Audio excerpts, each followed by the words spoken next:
you're very good at networking, and a lot of people don't realize, and I don't know how much you want to talk about it because I don't know what this application process looks like at this point, but you organized.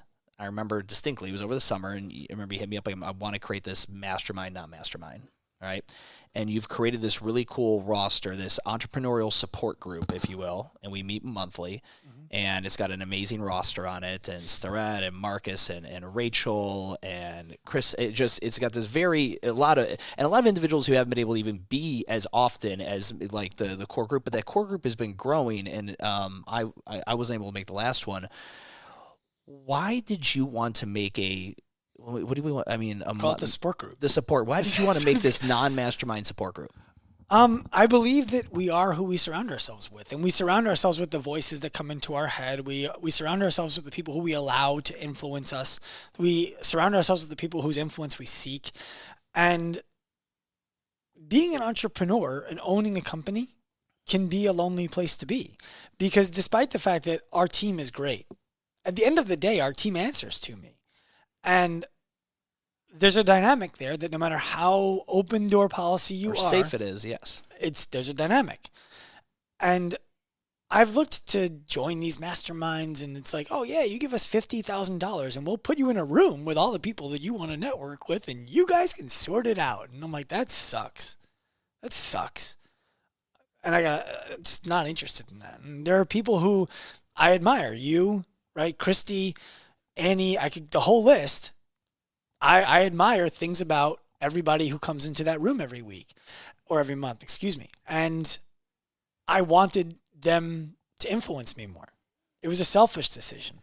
And I looked at it in a way where I'm like, I bet they're all fucking tired of being charged $50,000 to make friends too.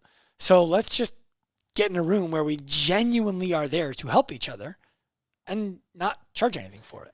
You're a great connector in that, and the thing that really resonated with me, because I have guys like you and Jim and people who are in that group and people outside that group that I have Jim Crow, what you're talking about. Yeah, and those real quick, like one-off random conversations about stuff. Like you and me might see something happening on Instagram or a topic that we send some text messages back and forth, or same thing with other people. And there's just this really, they were communication, but really informal, and it didn't have as much substance. And when you were talking about this, it's like, that sounds like such a good way to actually pack some substance into that. Mm-hmm. And I'm curious, who is not in that group yet that you want to get in the group, but you're either too far removed, you don't even know how to get the intro, or for whatever reason, they're just not in there yet. Maybe they're busy or whatever it may be. That's a great question. I don't know.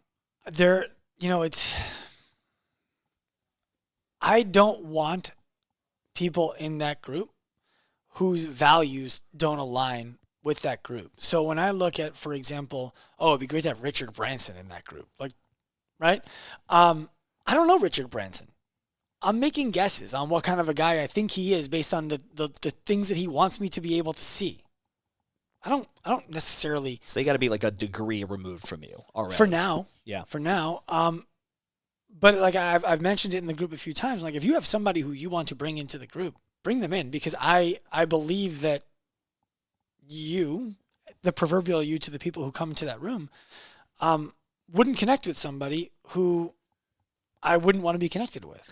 It's weird because it's like a friend group, and anytime you have two friend groups or two, and you're mixing them for the first time, there's always like you have to give them some background. Like, all right, this is Carol. Carol's the crazy one, right? This is Stu. He kind of comes off as a dick, but just get to know him, and give him a chance. Just give him a chance. He's got a heart. Yeah, but no, I what you've done in there is great. Just to give everyone some context, essentially, we're talking, this is a one-sheeter on Zoom, right? There's no scrolling to have to get to the second set of squares. This is a one-sheeter, 6 to 9 at a time-ish is kind of probably what we're averaging right now. Yeah. And you kind of open up, and everyone's just kind of shooting the shit, and then it's who's got something.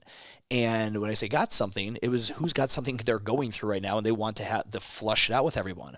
I remember one day I took that mic so quick, and I was like talking about, all right, I might be sunning down the gym at some point and going in all in this and blah, blah, blah, and the license thing, and I've got this, imposter.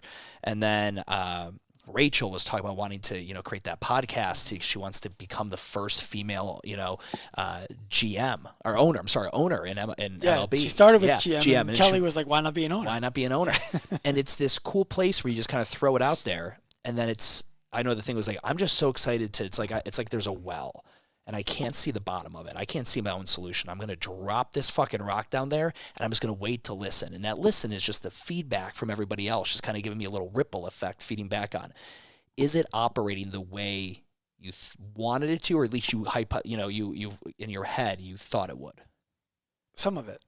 What I would like to happen more is we're on a Slack channel together. That's where we can and should be interacting more on there. It's just it's not easy. It's not intuitive how to have those conversations, because to give people a glimpse inside, when we have those meetings, it's who's got something that worked well that they want to share, that's not working, that they want some thoughts on, and it's just take the stick, talk. And then someone will talk and we'll all just chime in on and just like your Facebook group, right? Questions, which is what's so cool about it. It's no one's going to say something like, I want to acquire more clients and we're struggling to find people. What are your thoughts? And people are like, oh dude, Facebook ads. Like, that doesn't happen. Yeah. It's, well, what have you tried? Why didn't that work? What kind of clients do you want? Where do you find that when you get them from there, it Answer works the question with a question. Yeah. To really get enough information to finally say, okay, well, based on all of that, I think that this might work. Instead of do this, it's what you need to do. That's hard to do in a Slack group. It is. And I feel the thing that I feel with the Slack group too is it's another tool we're all using. We all have clients, we're all communicating, and that part's the hard part, is but it's for that 1 hour. But I've done things in off-channel conversations more with people. Like Marcus is someone that I did the podcast interview with him, but me and him will go back and forth on Instagram sometimes. It's created these one-off conversations. So yeah, I don't know how much of that you're hearing, but I've been having a lot more one-off conversations with members in that group than group Slack chats per se. That's great.